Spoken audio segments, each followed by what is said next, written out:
Welcome to another episode of Kitchen Sink Dharma. Now, if you're practicing mindfulness or following any kind of spiritual path, it's really easy to get discouraged sometimes, especially when the going starts to get tough. We can really find ourselves feeling paralyzed. We can get stuck. We can be full of doubt. And the fact that we continue to be assaulted by difficult feelings and emotions, despite all that practice and all that meditation, the fact that we still come face to face with our humanity on a daily basis can be just a bit discouraging. And that's what I want to talk about today.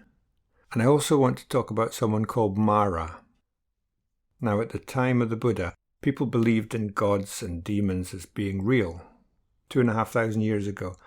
And Mara was part of this cosmology. Mara was understood to be a demon. And technically he was a devata.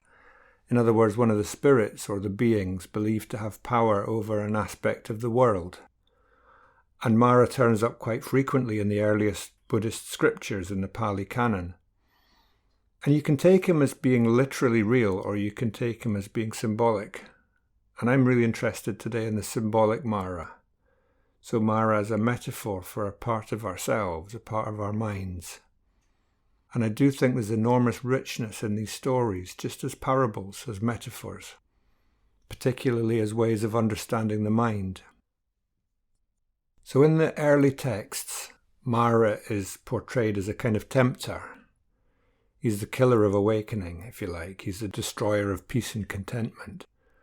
And he's often represented as this very sly, underhand character. And he appears in various disguises. He's constantly trying to sow seeds of doubt. And his job is to lead people away from the path and to make sure that you stay within the realms of the senses. So he's the saboteur who leads you away from practice.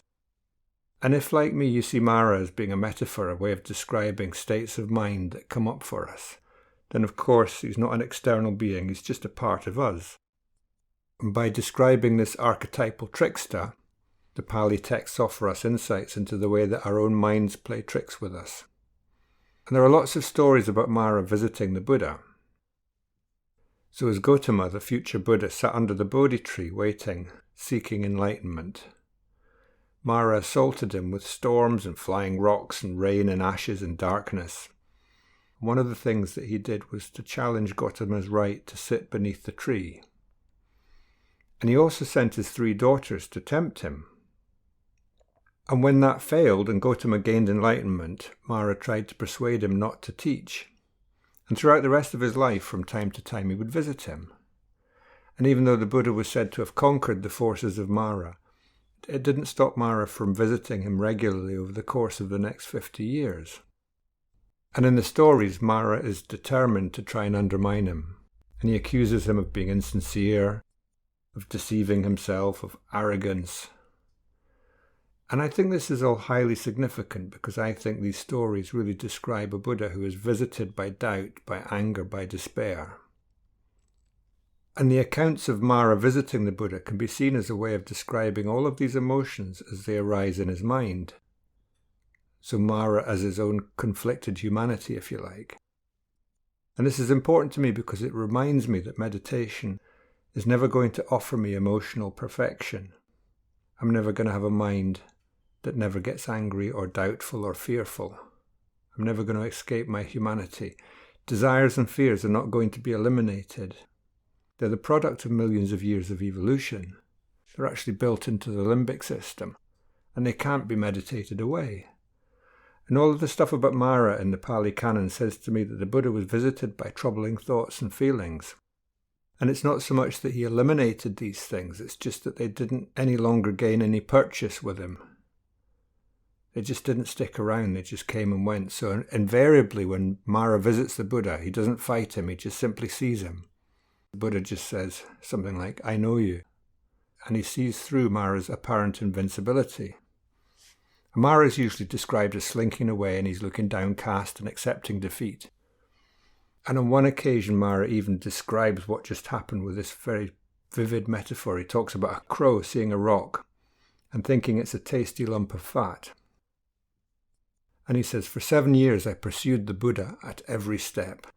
Yet with the wakeful Buddha I got no chance. As a crow that hopped around a fat-coloured stone, thinking we may find a tender delicacy, flies away in disappointment. In disgust I give up Gotama.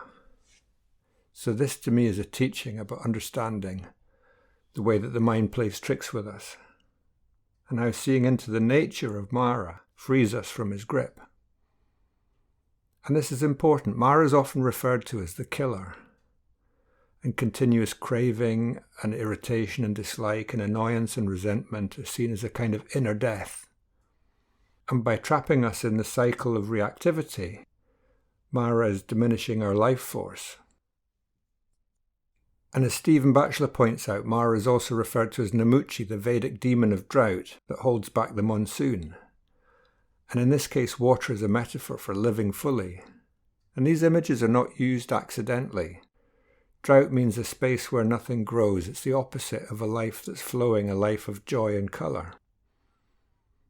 Now, some models of liberation assume that certain states of mind can just be removed, that they can be eliminated. The goal is just to get rid of them completely. But that's not really consistent with what science teaches us.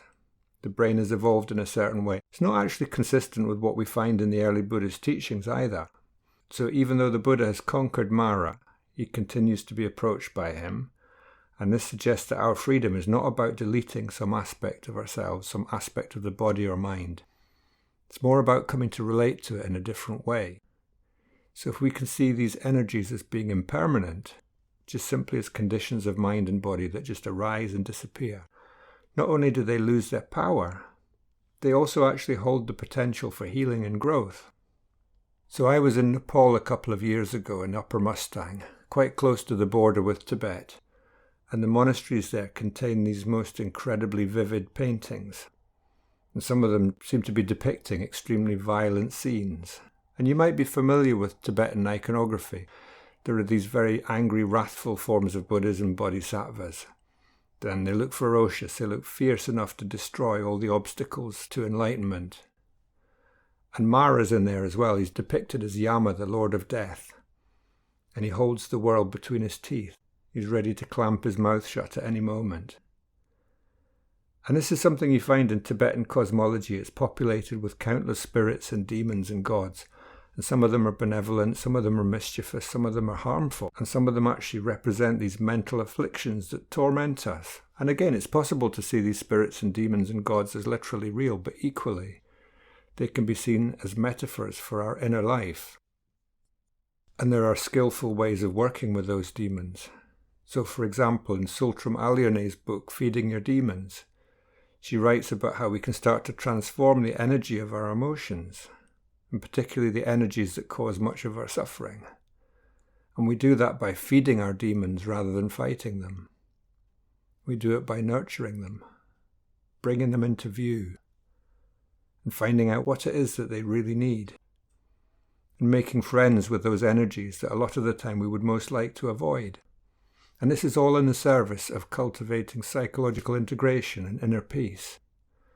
And actually, paradoxically, feeding our demons doesn't necessarily strengthen them, but rather it allows the energy that's locked up in them to become accessible. So by nurturing the shadow parts of ourselves, we can redirect the energy. We can turn it into a positive protective force, and we can use it to fuel our practice, and ultimately to help us to understand the truth of our humanity. This is partly about the whole process of just getting to know yourself. Whether or not this idea works for you, whether the idea of Mara works for you, whether or not the metaphor of demons is something that lands for you, it's always possible to work with those energies. And even just by simply examining the sensations that come up with our emotions, we get to know them. We become more familiar with them. And we learn that rather than getting locked into battle with them, we can actually observe them without any shame.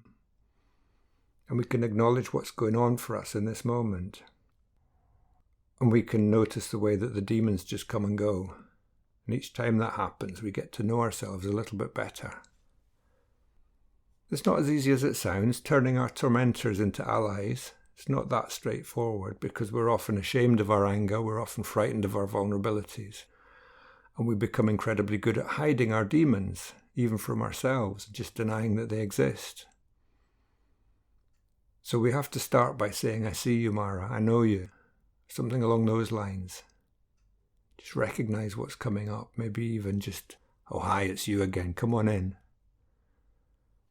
And every time we're visited by Mara, every time we're visited by these states of mind that torment us, instead of fighting them, we can just start to befriend this feeling. Maybe do something skillful with it. Maybe even try and find out what it is that it really needs. That's this week's episode of Kitchen Sink Dharma. That's what I wanted to talk about. And hopefully we can see you again next week. And if you find this useful, please give us a review.